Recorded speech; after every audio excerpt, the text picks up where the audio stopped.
ఓ రామా, ఈ విధంగా విశ్వామిత్రుడు బ్రాహ్మణత్వాన్ని సంపాదించి బ్రహ్మశయ్యాడు. ఆయన మునులలో ఉత్తముడు, ధర్మాత్ముడు, వీరుడు. ఈ వృత్తాంతాన్ని విన్న రామలక్ష్మణులతో పాటు జనక మహారాజు కూడా విశ్వామిత్రునికి చేతులు జోడించి నమస్కరించాడు. ఓ విశ్వామిత్ర మహర్షి, ధన్యుణ్ణయ్యాను. ఇక్ష్వాకు వంశరాజులైన రామలక్ష్మణులతో కలిసి మా నగరానికి వచ్చి మమ్మల్ని అనుగ్రహించారు. మీ దర్శనంతో నేను పవిత్రుడినయ్యాను. మీ తపస్సు ఊహాతీతం, ఇతరులకు అసాధ్యం. అటువంటి ఘోర తపస్సు మీకు మాత్రమే చెల్లింది. కాని ఇప్పుడు సూర్యుడు అస్తమిస్తున్నాడు. సాయంకాల సంధ్యావందనాలు నిర్వర్తించవలసి ఉంది. కాబట్టి నాకు సెలవివ్వండి. రేపు ఉదయం మీ దర్శనం చేసుకుంటాను. మిమ్మల్ని మిథిలా నగరానికి సాదరంగా ఆహ్వానించి నా వెంట తీసుకెళ్తాను అని చెప్పాడు. ఆ మాటలకు విశ్వామిత్రుడు ఎంతగానో సంతోషించాడు. జనకునికి వెళ్ళడానికి అనుజ్ఞ ఇచ్చాడు. జనక మహారాజు ప్రదక్షిణ చేసి నమస్కరించి అమాతుల్యులు పురోహితులతో కలిసి మిథులకు వెళ్ళాడు. నిన్నటి సాయంత్రం విశ్వామిత్రుడి అద్భుతమైన జీవితగాథను విన్న జనక మహారాజు ఆ మహర్షి మహిమకు ముగ్ధుడయ్యాడు. బ్రహ్మర్షి పదవిని సంపాదించడానికి ఒక రాజు ఎంతటి త్యాగం చేశాడో, ఎంతటి తపస్సు చేశాడో స్వయంగా వశిష్ఠ మహర్షి సైతం అంగీకరించిన ఆ ఘనతను చూసి జనకుని హృదయం భక్తితో నిండిపోయింది. విశ్వామిత్రుడికి నమస్కరించి రేపు ఉదయం మిమ్మల్ని సాదరంగా మిథిలా నగరానికి ఆహ్వానిస్తాను అని చెప్పి తన అమాత్యులు పురోహితులతో కలిసి మిథిలకు తిరిగి వెళ్ళాడు జనకుడు. ఆ రాత్రి మిథిలా నగరం నిద్రలోకి జారుకున్న జనకుని మనసు మాత్రం ఆ ఆలోచనతో నిండిపోయింది. అంతటి మహాతపస్వి, అంతటి బ్రహ్మర్షి రేపు తన రాజ్యానికి విచ్చేయబోతున్నాడు అనే ఆలోచన అతనికి నిద్ర లేకుండా చేసింది. సూర్యోదయం జరిగింది. మరునాడు ఉదయం మిథిలా నగరం ఒక కొత్త అధ్యాయానికి సాక్ష్యం చెప్పబోతుంది. ధర్మపరుడు, మహానుభావుడు జనక మహారాజు తన నిత్యకర్మలు ముగించుకుని ఒక మహర్షిని దర్శించడానికి అడుగులు వేస్తాడు. అతని మహాతపస్వి బ్రహ్మర్షి విశ్వామిత్రుడు. ఆ మహర్షిని, అతనితో వచ్చిన యువవీరులు రాముడు, లక్ష్మణుడు మరియు ఋషులందరినీ గౌరవంగా రాజభవనానికి ఆహ్వానిస్తాడు జనకుడు. పూజలు చేస్తాడు. వినయంగా తల వంచి ఇలా అంటాడు: ఓ మహర్షి, ఓ రామలక్ష్మణులారా, మీరు మా ఇంటికి రావడం మా అదృష్టం. మీకు ఏం కావాలో చెప్పండి, మీ ఆజ్ఞ నా కర్తవ్యం అని గంభీరంగా అంటాడు. అప్పుడు విశ్వామిత్రుడు స్వల్పమైన చిరునవ్వుతో, ఓ జనక మహారాజా, నీ వినయం నిజంగా ప్రశంసనీయం. ఈ యువకులు సాధారణులు కారు. అయోధ్య చక్రవర్తి దశరథ మహారాజు కుమారులు. వారికి ఒక కోరిక ఉంది. నీ వద్ద ఉన్న మహాశక్తివంతమైన ధనస్సును చూడాలని అంటాడు. జనకుడు ఒక్క క్షణం ఆలోచిస్తాడు. తర్వాత గంభీరంగా దాని వెనుక ఉన్న కథను చెప్పడం మొదలు పెడతాడు. మహర్షి, ఆ ధనస్సు సాధారణమైనది కాదు. అది శివధనస్సు. పూర్వం దక్షయజ్ఞ సమయంలో దేవతలు రుద్రుడికి హవిర్భాగం ఇవ్వలేదు. ఆగ్రహించిన పరమశివుడు ఆ ధనస్సును ఎత్తుకొని దేవతల శిరస్సును ఖండించడానికి సిద్ధమయ్యాడు. భయపడిన దేవతలు ఈశ్వరుణ్ణి ప్రార్థించారు. అప్పుడు శివుడు శాంతించాడు. ఆ తర్వాత ఆ మహాధనస్సుని నిమివంశంలోని దేవరాతుని వద్ద ఉంచాడు. ఆ దేవరాతుడు మా పూర్వీకుడు. అప్పటి నుండి ఈ శివధనస్సు మా వంశంలో పూజలందుకుంటూ వస్తోంది అని చెప్పాడు. అయితే ఒకరోజు నేను యజ్ఞం చేయాలని నిర్ణయించుకున్నాను. అందులో భాగంగా భూమిని దున్నుతున్నాను. అప్పుడు నాగేటి చాలులో ఒక కన్య కనబడింది. ఆమె సీత. ఆమె జననం సాధారణమైనది కాదు. ఆమె అయోనిజ. సీత పెద్దదయింది, అందమైంది, పవిత్రమైంది. ఆమెను వివాహం చేసుకోవడానికి ఎందరో రాజకుమారులు వచ్చారు. కానీ నేను ఒక నిర్ణయం తీసుకున్నాను. సీతను పొందాలి అంటే వీరత్వమే ధర. అది వీరశుల్కం. ప్రతి రాకుమారుడికి ఈ శివధనస్సును చూపించాను. దాన్ని ఎక్కుపెట్టమని చెప్పాను. కానీ ఏ ఒక్కరూ కూడా ఈ ధనస్సును కదిలించలేకపోయారు. అందుకే నేను ఎవ్వరికీ సీతను ఇవ్వలేదు అని చెప్పాడు జనకుడు. అది చూసి ఆ రాజకుమారులందరూ మండిపోయారు. నా మీద యుద్ధానికి వచ్చారు. మిథిలను ముట్టడించారు. నా సైన్యం వారిని ఎదుర్కోలేకపోయింది. 1 సంవత్సరం పాటు మిథిలా నగరం ఆ బాధలో మునిగిపోయింది. ఆహారం లేక ప్రజలు అలమటించారు. అప్పుడు నేను తపస్సు చేశాను, దేవతలను ప్రార్థించాను. దేవతలు కరుణించారు. నాకు ఒక దివ్య సైన్యాన్ని అందించారు. ఆ సైన్యంతో నేను శత్రువులందరినీ ఓడించాను. వారు ప్రాణాలు దక్కించుకోవడానికి తలొక దిక్కు పారిపోయారు అని చెప్పాడు జనకుడు. ఓ మహర్షి, ఇదే ఈ ధనస్సు గాథ. ఇప్పుడు నేను ఆ శివధనస్సును రామలక్ష్మణులకు చూపిస్తాను. ఒకవేళ రాముడు ఆ ధనస్సును ఎక్కుపెట్టగలిగితే నా వాగ్దానం ప్రకారం నా కుమార్తె సీతను రామునికిచ్చి వివాహం చేస్తాను అని చెప్పాడు. అప్పుడు అక్కడ ఉన్న ప్రతి హృదయం ఒకే ప్రశ్నతో కొట్టుకుంది: రాముడు శివధనస్సును ఎత్తగలడా అని. జనక మహారాజు చెప్పిన ఆ మాటలను శ్రద్ధగా విన్నాడు మహర్షి. మహాతపస్వి విశ్వామిత్రుడు. ఆయన స్వరం ప్రశాంతంగా ఉన్నా అందులో ఒక ఆజ్ఞ ఉంది. ఓ జనక మహారాజా, నీ మాటలన్నీ మేము విన్నాము. ఇప్పుడు నీ వద్ద ఉన్న ఆ మహాధనస్సును రాముడికి చూపించు అని చెప్పాడు. జనకుడు వెంటనే ఆజ్ఞాపించాడు. పూజామందిరంలో ఉన్న ఆ శివధనస్సును ఇక్కడకు తీసుకురండి అని చెప్పాడు. అప్పుడే అక్కడికి ప్రవేశించింది ఒక విశేష దృశ్యం. 8 చక్రాల భారీ వాహనం, దానిపై అమర్చిన ఒక మహాధనస్సు. దానిని లాగడానికి ఒక్కరు కాదు, ఇద్దరు కాదు, 5,000 మంది దృఢకాయులు ఆ వాహనాన్ని లాగుతూ మిథిలా రాజభవనంలోకి తీసుకొచ్చారు. మహారాజా, మీ ఆజ్ఞ ప్రకారం మీరు చూపించాలనుకుంటున్న శివధనస్సును తీసుకొచ్చాం అని నమస్కరించారు సామంతులు. ఓ మహర్షి, ఈ ధనస్సు మా వంశానికి వారసత్వం. ఎంతోమంది రాజులు, రాజకుమారులు ప్రయత్నించారు, కానీ ఎవ్వరూ కూడా దీనిని ఎక్కుపెట్టలేకపోయారు. దేవతలు, గంధర్వులు, అసురులు కూడా ఈ ధనస్సు ముందు ఓడిపోయారు అని చెప్పాడు జనకుడు. అప్పుడు విశ్వామిత్రుడు రాముడి వైపు చూశాడు. రామా, ఈ ధనస్సును చూడు. అప్పుడు రాముడు నమస్కరించి, ఓ మహాత్మా, మీ ఆజ్ఞ ప్రకారం ముందుగా నేను దీనిని చూస్తాను, తాకుతాను. నాకు శక్తి ఉంటే దీన్ని ఎత్తి ఎక్కుపెట్టడానికి ప్రయత్నిస్తాను అని రాముడు చెప్తాడు. రాముడు ముందుకడుగు వేస్తాడు. అక్కడ ఉన్న ప్రతి ఒక్కరి చూపు ఒక్కసారిగా అతనిపై పడుతుంది. ఆ మహాధనస్సును రాముడు అవలీలగా ఎత్తిపట్టుకున్నాడు. అది చూసి అక్కడ ఉన్నవారంతా కళ్ళల్లో ఆత్మవిశ్వాసం, ఆశ్చర్యం, భయం అన్నీ కలిసిపోయాయి. రాముడు దానిని నిలబెట్టాడు. ఏమాత్రం శ్రమ లేకుండా దాన్ని ఎక్కుపెట్టాడు. ఆ తర్వాత ఆ ధనస్సుకున్న నారిని పట్టుకొని తన చెవి వరకు లాగాడు. అంతే, ఆ ధనస్సు మధ్యలోనే విరిగిపోయింది. ఒక భయంకరమైన శబ్దం వచ్చింది. పిడుగుపడ్డట్టుగా ఆ శబ్దం మారుమోగింది. భూమి కంపించింది. అక్కడ ఉన్నవారందరూ ఆ శబ్దాన్ని తట్టుకోలేక కింద పడిపోయారు, మూర్ఛపోయారు. విశ్వామిత్రుడికి ఇది ముందే తెలుసు అన్నట్లుగా సాధారణంగా చూస్తున్నాడు. అప్పుడు జనక మహారాజు మెల్లగా మాట్లాడడం మొదలు పెడతాడు. ఓ మహర్షి, ఇప్పుడు నేను చూస్తుంది నిజమేనా? దశరథుని కుమారుడు ఈ రాముని వీరత్వం నా హృదయాన్ని గగుర్పొడ్చింది. ఇది కళా నిజమా? నాకు అర్థం కావడం లేదు అని అన్నాడు జనకుడు. ఇది అత్యద్భుతం, నా ఊహకు అందనిది. నా కుమార్తె సీత ఇలాంటి మహావీరుణ్ణి వివాహం చేసుకుంటే మా వంశానికి కీర్తి వస్తుంది. నేను సీతను వీర్యశుల్కగా ప్రకటించాను. ఆ వీరత్వం రాముడిలోనే ఉంది అని ఇప్పుడు నేను గ్రహించాను అని జనకుడు అన్నాడు.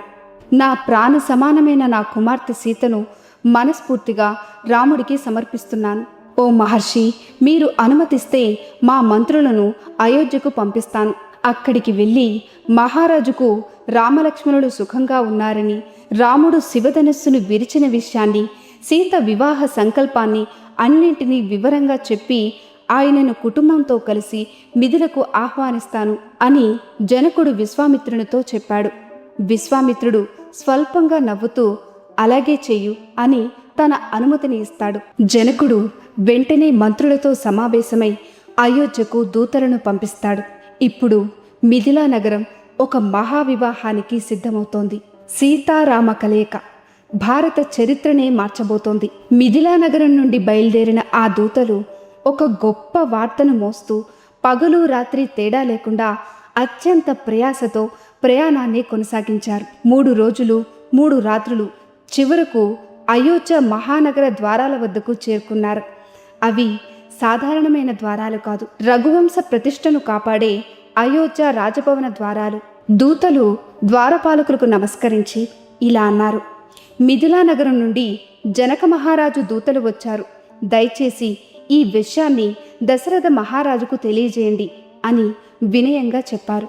ఆ వర్తమానం వినగానే దశరథ మహారాజు వెంటనే ఆజ్ఞ ఇచ్చాడు: వారిని లోపలికి ఆహ్వానించండి అంటూ. వయోవృద్ధుడు, జ్ఞానవంతుడు, రఘువంశ ప్రతాపం దశరథుడు సింహాసనంపై కూర్చొని ఉన్నాడు. దూతలు వినయంగా నమస్కరించి మాట్లాడడం ప్రారంభించారు. ఓ మహారాజా, మీకు జయం కలుగుగాక. మేము మిథిలాధిపతి జనక మహారాజు వద్ద నుండి వచ్చాము. ఆయన మీ కుశలాన్ని, మీ మంత్రులను, సామంతులను, పురోహితులను యోగక్షేమాలు విచారించారు. మీ కుమారులు రాముడు, లక్ష్మణుడు విశ్వామిత్ర మహర్షి సంరక్షణలో సురక్షితంగా ఉన్నారు. వారు ప్రస్తుతం మిథిలలో జనక మహారాజు అతిథులుగా ఉన్నారు. మహారాజా, ఇంకొక ముఖ్యమైన విషయం. జనక మహారాజు ఒక ప్రతిజ్ఞ చేశాడు. తన కుమార్తె సీతను వీరత్వమే శుల్కంగా పెట్టి వివాహం చేస్తాను అని. ఎంతోమంది వీరులు వచ్చారు, కానీ అందరూ పరాజయంతో వెనుదిరిగారు. కానీ మీ కుమారుడు శ్రీరాముడు తన అపార వీరత్వంతో ఆ శివధనస్సును అవలీలగా ఎక్కుపెట్టి మధ్యలోనే విరిచాడు. ఆ మహాకార్యాన్ని చూసి జనక మహారాజు తన కుమార్తె సీతను మీ కుమారుడు రామునికిచ్చి వివాహం చేయాలని సంకల్పించాడు. కాబట్టి మహారాజా, మీరు అనుమతించి మీ బంధువులు, మిత్రులు, పురోహితులతో కలిసి మిథిలకు విచ్చేసి శ్రీరాముని వివాహ మహోత్సవాన్ని జరిపించవలసిందిగా ప్రార్థిస్తున్నారు.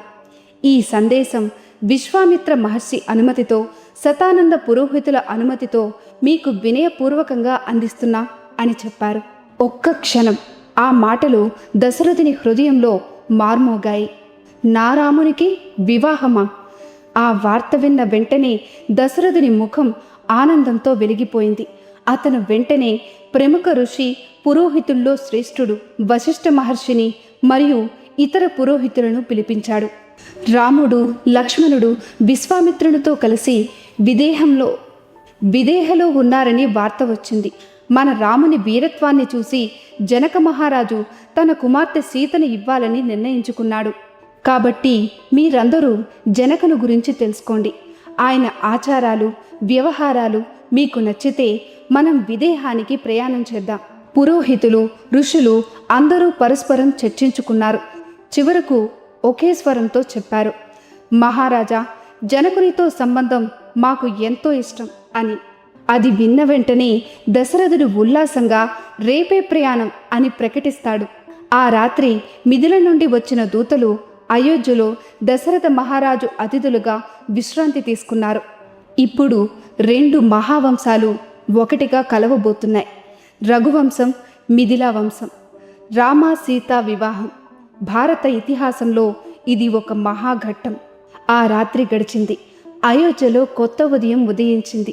ఆ సూర్యకిరణాలు రాజభవనాన్ని తాకుతుంటే రఘువంశాధిపతి దశరథ మహారాజు తెల్లవారుజామునే లేచి తన నిత్యకర్మలు, సంధ్యావందనం సమర్పణతో పూర్తి చేశాడు.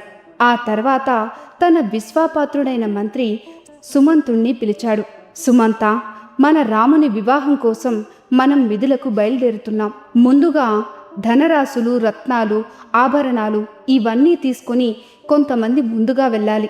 ఆ తర్వాత మన చతురంగ బలాలైన రథాలు, గజాలు, అశ్వాలు, పదాతులు మా వెంట బయలుదేరాలి. మనతో పాటు వశిష్ఠ మహర్షి, వామదేవుడు, జాబాలి, కశ్యపుడు, మార్కండేయుడు, కాత్యాయనుడు ఈ మహర్షులు కూడా వస్తున్నారు. వారి ప్రయాణానికి అన్ని ఏర్పాట్లు చేయండి, అస్సలు ఆలస్యం చేయొద్దు అని ఆజ్ఞాపిస్తాడు. సుమంతుడు రాజాజ్ఞను పాటిస్తూ అన్నీ అద్భుతంగా సిద్ధం చేశాడు. అయోధ్య నుండి ఒక మహారాజ ప్రయాణం మొదలైంది. రథాలు, గజాలు, అశ్వాలు, సైన్యాలు 4 రోజుల పాటు ప్రయాణం చేశారు.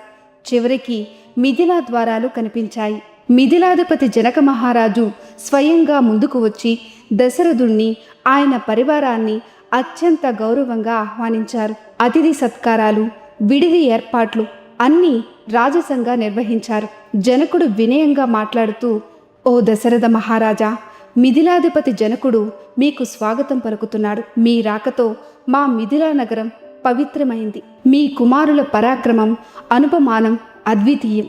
మా భాగ్యంతో వశిష్ఠ మహర్షి వంటి మహానుభావులు మా నగరానికి విచ్చేశారు. ఇది మా అదృష్టం. మా వంశానికి రఘువంశంతో సంబంధం కలగడం అన్ని విఘ్నాలను తొలగించి మా కులం పావనమైంది. రేపు నేను తలపెట్టిన యజ్ఞం పూర్తయ్యాక వివాహ మహోత్సవాన్ని ప్రారంభించడానికి మీ అనుమతి కావాలి అని జనకుడు అన్నాడు. ఓ జనక మహారాజా, మీరు కన్యాదాతలు. మీరు కన్యాదానం చేసిన తర్వాతే మేము కన్యను స్వీకరిస్తాం. కాబట్టి ముహూర్త నిర్ణయం మీది. మీరు ఎలా చెప్తే మేము అలా చేస్తాం అంటూ దశరథుడు చెప్పాడు. ఆ మాటలు విని జనక మహారాజు హృదయం ఆనందంతో నిండిపోయింది. ఆ రాత్రి దశరథుడు, మహర్షులు, పురోహితులు, పరివారమంతా మిథిలా నగరంలో సుఖంగా గడిపారు. ఆ తర్వాత దశరథుడు తన కుమారులైన రామలక్ష్మణులు విశ్వామిత్రుని వద్ద ఉన్నవారిని చూశాడు. అప్పటి ఆ ఆనందం తండ్రి హృదయం మాత్రమే అర్థం చేసుకోగలదు. ఇప్పుడు మిథిలా నగరం దేవతలు కూడా చూడటానికి వచ్చే ఒక మహావివాహానికి సిద్ధమవుతోంది. సీతారామ కలయిక ధర్మానికి ఒక కొత్త నిర్వచనం కాబోతుంది. వశిష్ఠ మహర్షి ఇక్ష్వాకు వంశ గాథను ముగించిన వెంటనే సభలో ఒక పవిత్రమైన నిశ్శబ్దం నెలకొంది.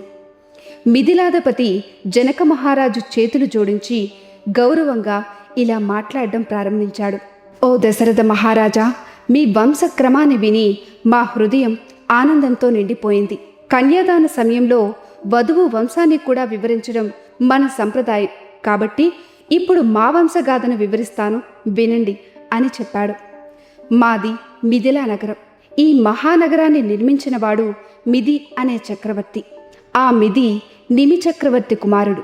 ఆయనే మా వంశానికి మూల పురుషుడు. మిథిని జనకుడు అని కూడా పిలుస్తారు. ఆయనే మా వంశంలో మొదటి జనకుడు. అయితే మా వంశవృక్షం చెప్తాను, వినండి. మిథి ఉదావసువు, నందివర్ధనుడు, సుకేతువు, దేవరాతుడు, బృహద్రథుడు, మహావీరుడు, సదృతి, దృష్టకేతువు, హర్యస్వుడు, మరుడు, ప్రతిందకుడు, కీర్తిరథుడు, దేవమీదుడు, విబుధుడు, మహీద్రకుడు.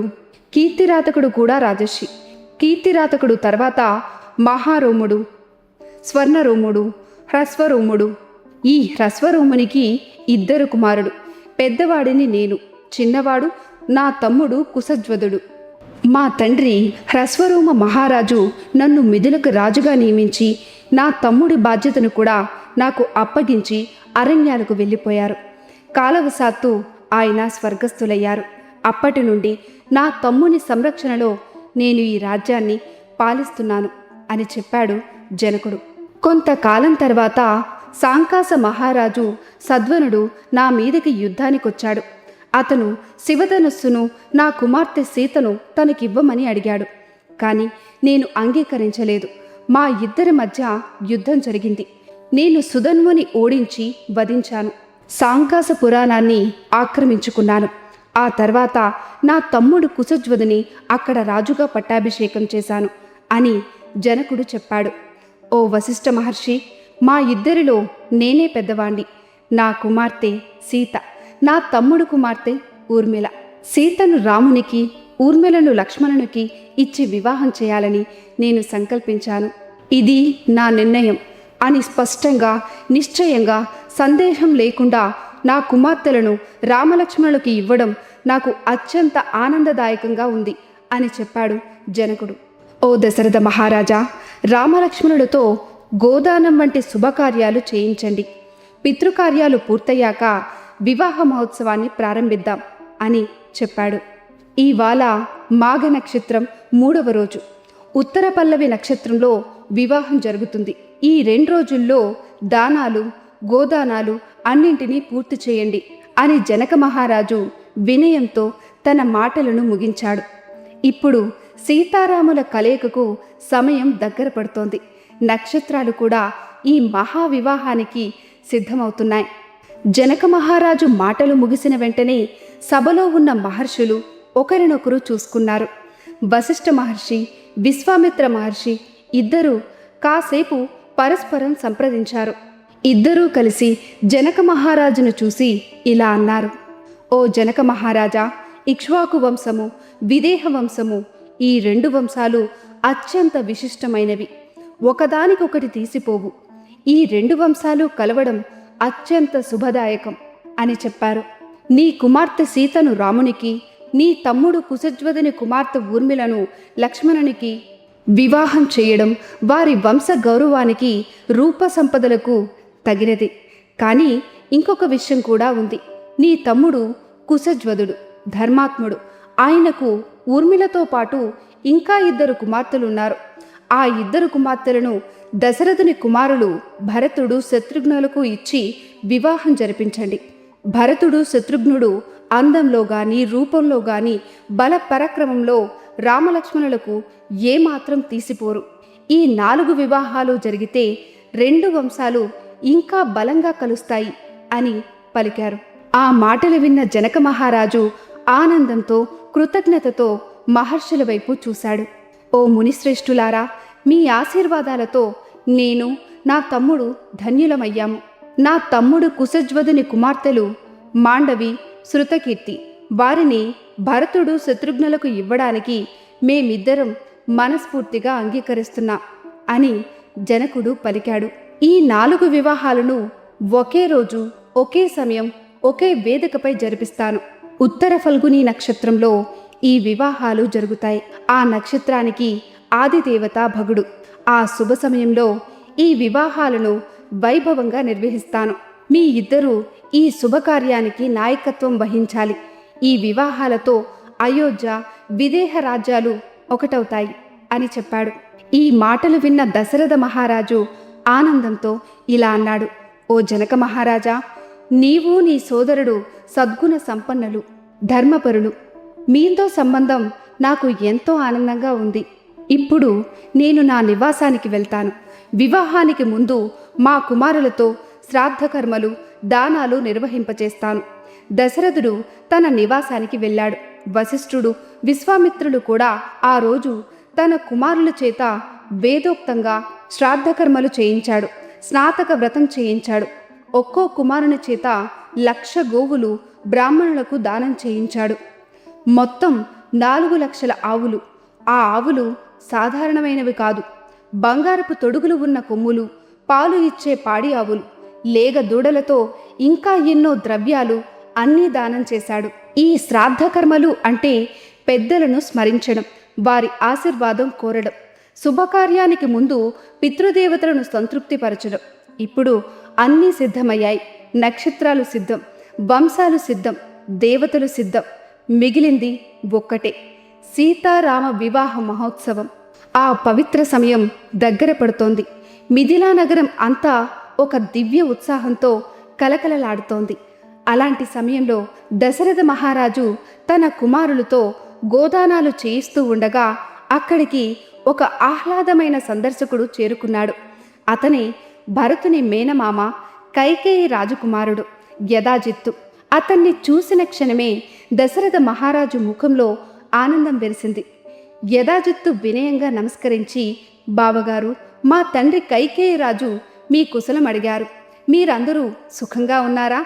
ఆయనకు తన మేనల్లుడు భరతుణ్ణి చూడాలని ఎంతో కోరికగా ఉంది. అందుకే నన్ను పంపించారు. నేను అయోధ్యకు వెళ్ళాను, కానీ మీరందరూ మిథిలకు వచ్చినట్లుగా తెలిసింది. అందుకే ఇక్కడికి వచ్చాను అని చెప్పాడు. ఆ మాటలు విన్న దశరథుడు హృదయపూర్వకంగా అతిథి సత్కారం చేశాడు. ఆ రాత్రి అందరూ ఆనందంగా గడిపారు. మరుసటి రోజు తెల్లవారుజామునే అందరూ లేచి సంధ్యావందనం, నిత్యకర్మలు పూర్తి చేసుకున్నారు. విశ్వామిత్రుడు, వశిష్ఠుడు ముందుగా నడుస్తూ అందరినీ యజ్ఞవాటికకు తీసుకెళ్లారు.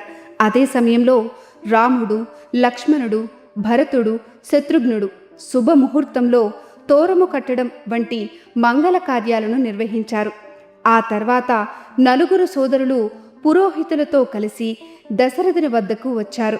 దశరథుని అనుమతితో వశిష్ఠ మహర్షి జనక మహారాజు వద్దకు వెళ్ళి, ఓ మహారాజా, దశరథుడు తన కుమారులతో మంగళ కార్యాలు పూర్తి చేసి మీకోసం ఎదురు చూస్తున్నారు. కన్యాదానం మీ అనుమతితో జరగాలి కదా అని వినయంగా అన్నాడు. అప్పుడు జనక మహారాజు చిరునవ్వుతో, ఓ మహర్షి, మిథిలా కూడా వారిదే కదా, వారు నా అనుమతి కోసం ఎందుకెదురు చూడాలి? వారిని వెంటనే రమ్మనండి. నా కుమార్తెలు కూడా మంగళ కార్యాలు పూర్తి చేసి వివాహ వేదిక వద్ద సిద్ధంగా ఉన్నారు. సుముహూర్తం దగ్గర పడుతోంది, ఇంకా ఆలస్యం వద్దు అని అన్నాడు జనకుడు. ఆ ఆజ్ఞతో దశరథుడు తన కుమారులతో పురోహితులు ముందుండగా వివాహ వేదిక వైపు అడుగులు వేశాడు. ఆ వేదిక ఒక దివ్య లోకంలాగా అలంకరించబడింది. మధ్యలో అగ్నికుండం, చుట్టూ పుష్పాలు, గంధం, బంగారు కలశాలు, అంకురార్పణ, కుంభాలు, దీపధూపాలు, శంఖాలు, నెయ్యి పాత్రలు, లాజలు, అక్షతలు అన్నీ సిద్ధంగా మెరిసిపోతున్నాయి. వశిష్ఠ మహర్షి అగ్నిని వెలిగించి దర్భలు పరిచి వేద మంత్రాలతో హోమాన్ని ప్రారంభించాడు. ఆ మంత్రోచ్చారణల మధ్య ఆ వేదిక మొత్తం పవిత్రతతో నిండిపోయింది. ఇదిగో ఆ క్షణం వచ్చింది. జనక మహారాజు సర్వాలంకార భూషితమైన తన కుమార్తె సీతను తీసుకొచ్చి అగ్ని ముందు నిలబడి ఉన్న రాముడి ఎదురుగా నిలబెట్టాడు. ఆ క్షణంలో సమయం కూడా ఆగిపోయినట్టుగా అనిపించింది. జనకుడు రాముని వైపు చూస్తూ భావోద్వేగంతో ఇలా అన్నాడు: ఓ రామా, ఈ నా కుమార్తె సీత నీకు సహధర్మచారిణిగా సిద్ధంగా ఉంది. ఈమెను స్వీకరించు. నీ చేతితో ఈమె చేతిని పట్టుకో. ఈమె నీ నీడలాగా ఎప్పుడూ నీ వెంటే ఉంటుంది అని చెప్తూ తన కూతురు చేతిని రాముని చేతిలో ఉంచి జలధార వదిలాడు. ఆ క్షణమే కన్యాదానం పూర్తయింది. ఆకాశంలో దేవతలు దుందుబులు మోగించారు, పూలవర్షం కురిపించారు. సీతారాముల కళ్యాణం దివ్యంగా ప్రారంభమైంది. ఆ తర్వాత జనకుడు లక్ష్మణుణ్ణి పిలిచి, లక్ష్మణ, ఇది ఊర్మిళ, ఈమెను నీ సహధర్మచారిణిగా స్వీకరించు అని చెప్పాడు. లక్ష్మణుడు ఆమె చేతిని గౌరవంగా పట్టుకున్నాడు. ఆ తర్వాత భరతునికి మాండవిని, శత్రుఘ్నుని శృతకీర్తికి అందరి పాణిగ్రహణం జరిగింది. ఆ దివ్య క్షణంలో నలుగురు సోదరులు తమ తమ భార్యల చేతులు పట్టుకొని అగ్ని చుట్టూ 3 ప్రదక్షిణలు చేశారు. అగ్నికి నమస్కరించారు, జనక మహారాజుకు నమస్కరించారు, వశిష్ఠ మహర్షికి నమస్కరించారు. ఆ విధంగా సీతారాములు, ఊర్మిళ లక్ష్మణులు, మాండవి భరతులు, శృతకీర్తి శత్రుఘ్నులు 4 దివ్య దంపతులు ఒక పవిత్ర బంధంతో ఒక్కటయ్యారు. వివాహ మహోత్సవానంతరం అందరూ తమ తమ విడిది గృహాలకు వెళ్ళారు. ఋషులు, పురోహితులు వెంట నడిచారు. దశరథుడు తన కుమారులను, కోడళ్లను చూస్తూ హృదయం నిండిన ఆనందంతో వారి వెంట నడిచాడు. ఆ రోజు కేవలం 4 వివాహాలు జరగలేదు. 2 మహావంశాలు, 2 ధర్మ పరంపరలు ఒక్కటయ్యాయి. ఆ రోజు భారత ఇతిహాసంలో శాశ్వతంగా వెలిగే ఒక దివ్య క్షణంగా నిలిచిపోయింది. సీతారాముల కళ్యాణం అంత దివ్యంగా, అంత మహిమగా జరిగింది. ఆ ఆనందపు అలల మధ్య ఆ రాత్రి మిథిలా నగరం నిద్రలోకి జారుకుంది. ఇది సాధారణమైన నిద్ర కాదు, ఒక పండుగ తీరిన తర్వాత వచ్చే తృప్తి నిద్ర. మరుసటి రోజు ఉదయం కొత్త ఉదయం, కొత్త జీవితం మొదలయ్యే రోజు. ఆ సమయాన మహర్షి విశ్వామిత్ర కొత్తగా పెళ్ళైన వధూవరులందరినీ చూసి హృదయం నిండా ఆశీర్వాదాలు అందించాడు. జనక మహారాజుని, దశరథ మహారాజుని స్నేహపూర్వకంగా వీడ్కోలు చెప్పి నిశ్శబ్దంగా హిమవత్ పర్వతాల వైపు వెళ్ళిపోయాడు. ఆయన వెళ్ళిపోవడం ఒక యుగం ముగిసినట్లుగా అనిపించింది. ఆ తర్వాత దశరథ మహారాజు కూడా తన కుమారులు, కోడళ్లతో కలిసి అయోధ్య ప్రయాణానికి సిద్ధమయ్యాడు. అది ఒక విడిపోవు క్షణం, ఒక తండ్రి ఒక కూతురిని పంపించే క్షణం. జనక మహారాజు తన కుమార్తెలను చూసి కళ్ళల్లో ప్రేమ, గర్వం, కాస్త బాధ అన్నీ కలిసిన భావంతో నిలబడ్డాడు. ఆయన ఇచ్చిన కానుకలు కేవలం ధనం కాదు, ఒక తండ్రి హృదయం. 1,00,000 ఆవులు, అనేక వస్త్రాలు, ఆభరణాలు, ఏనుగులు, గుర్రాలు, రథాలు అన్నీ ఆరణంగా ఇచ్చాడు. తన కుమార్తెలకు సేవ చేసేందుకు దాసులను, దాసీజనాన్ని కూడా పంపించాడు. ప్రయాణం సురక్షితంగా ఉండాలని చతురంగ బలాలను రక్షణగా ఏర్పాటు చేశాడు. మిథిలా నగరం బయటకు వచ్చి కుమార్తెలను చివరిసారిగా చూసి వీడ్కోలు పలికాడు. ఆ క్షణం తండ్రి హృదయం మాటల్లో చెప్పలేని బాధను దాచుకుంది. వెనక్కి తిరిగి వెళ్ళే ప్రతి అడుగు భారంగా అనిపించింది. ఇక దశరథుడు తన కుమారులు, కోడళ్లతో కలిసి ఆనందంగా ప్రయాణాన్ని మొదలుపెట్టాడు. కానీ ఆ ఆనందం మధ్యలోనే ఏదో తెలియని ఆందోళన చొరబడింది. దారిలో కొన్ని దుశ్శకునాలు కనబడ్డాయి. ఆకాశం, గాలి, ప్రకృతి ఏదో హెచ్చరిస్తున్నట్లుగా ఉంది. దశరథుడు కంగారుపడి వశిష్ఠ మహర్షిని పిలిచాడు. ఇది ఏమిటి అని అడిగాడు. వశిష్ఠుడు ప్రశాంతంగా అన్నీ గమనించి శాంతంగా ఇలా అన్నాడు. మహారాజా, ఏదో ఒక ఆపద మన దారిలో ఉంది. ఈ దుశ్శకునాలు అదే చెప్తున్నాయి. కానీ ఆ ఆపద ఎక్కువ కాలం ఉండదు, త్వరలోనే తొలగిపోతుంది. మీరు భయపడాల్సిన పని లేదు అని ధైర్యం చెప్పాడు. కానీ ప్రకృతి మాత్రం ఇంకా ఆగలేదు. ఒక్కసారిగా పెనుగాలులు వీచాయి. భూమి కంపించింది. సూర్యుడి కాంతి తగ్గిపోయింది. చుట్టూ చీకట్లు కమ్ముకున్నాయి. ఆ దృశ్యం ఎవ్వరికైనా భయం కలిగించేలా ఉంది. దశరథ మహారాజు హృదయం గట్టిగా కొట్టుకుంటోంది. అప్పుడే ఆ చీకటిని చీల్చుకుంటూ ఒక మహాశక్తి ముందుకొచ్చింది. అతని అడుగులు పడిన ప్రతి చోట భూమి కూడా వణికింది. అతని రూపం, అతని తేజస్సు, అతని కోపం అన్నీ కలిపి ఒక మహాభయాన్ని సృష్టించాయి. అతని యావత్ క్షత్రియ కులాన్ని సంహరించిన అప్రతిహాత యోధుడు, బ్రహ్మ తేజస్సుతో మండే ఋషి పరశురాముడు. అతన్ని చూసిన క్షణం అందరూ ఒక్కసారిగా నిశ్శబ్దమయ్యారు. భయం ఉన్నా ధర్మం ముందు నిలబడ్డారు. దశరథుడు, వశిష్ఠుడు, బ్రాహ్మణులు అందరూ ముందుకు వచ్చి ఆయనను గౌరవంగా ఆహ్వానించారు. అర్ఘ్యమిచ్చారు, పాద్యం సమర్పించారు, ఉత్తమాసనం అందించారు. కానీ ఆ ఆతిథ్యం వెనుక ఒక ప్రశ్న, ఒక భయం, ఒక ఆందోళన.